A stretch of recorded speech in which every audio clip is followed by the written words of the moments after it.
Kawawa talaga mga boyfriend eh, no? Pinag-aantay tayo. Bagay kami, te. Bagay kami. Bagay na ba? Bagay daw, sabi ni ate. Parang ito rin. Gusto ko rin ito. Ah! Dami niyang gusto. Dito naman ako.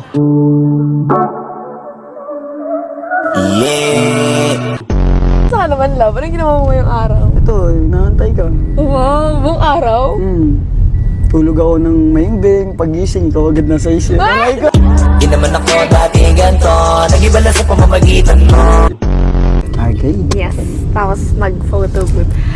Pero may curse daw yung photo booth eh. Kailangan, May curse ba yun? Oo, alam mo yun? Hindi. Na pag nag-photo booth daw, mag-break daw. Aray ko. Wala pa nga, break agad. Ano naman, malas. Kumain ka na, kumain ka na. Yes. Very good, buti naman.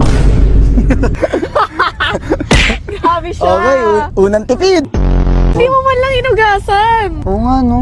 Oo, okay lang yan. Huwag ako namatay. Thank you, Lord. Ako muna para hindi ka maano. Akim! Tap. Thank you. Welcome.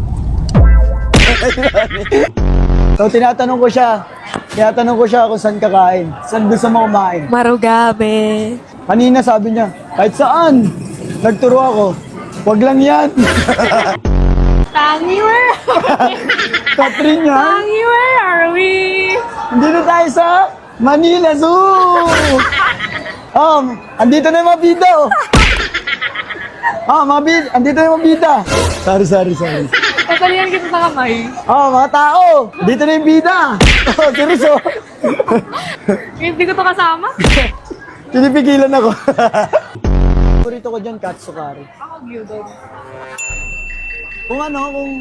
Kung walang pagpipilian na walang pipiliin ko! Tagal na panahon, nakita balak tanongin. May pag-asa Ko! Ano pinili mo? Ikaw. Alo! Pagkain kasi! Ano pagkain? Gyudon, guys. Gyudon. Ikaw.